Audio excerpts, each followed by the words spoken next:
ምግብ የለም ቤቱ። እሱ አለ ነው የምትለው፣ ቤቱ ግን ምግብ የለም። ሁልጊዜ ምግብ አይሰራም። በሳምንት 2 ቀን ወይ 1 ቀን ነው የሚሰራው። አብዛኛው እነሱ ውጭ ነው የሚበሉት እና ደስ ሲላቸው ነው ደረቅ ዳቦ ይዞ የሚመጣ። 4 ቀን ሙሉ ሴትዮዋ በር ዘግታባት ምግብ ሳትበላ ውሃ ብቻ ለ2 ቀን ጠጣች። ከዛ በኋላ ውሃውም አለቀባት። ቢሮ ሙሰጂኝ ስትል እምቢ፣ ወደ ሀገሬም ላኪኝ ስትል እምቢ። በጣም ተሰቃይታ 10 ወሯ ነው ገና ወደ ሳውዲ ከመጣች። ሃይማኖት ትባላለች እና ምን ጋር ቲክቶክ ላይቭ ላይ ገብታ አልቅሳ ችግሯን ነገረችኝ።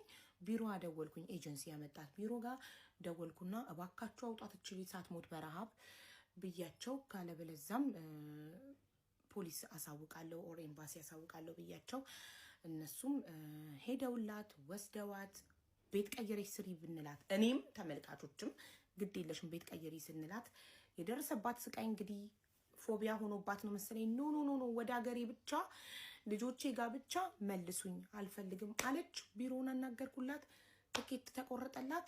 ይኸው ትኬቷ ኤፕሪል 11 ወደ ሀገር ቤት ልትገባ ነው።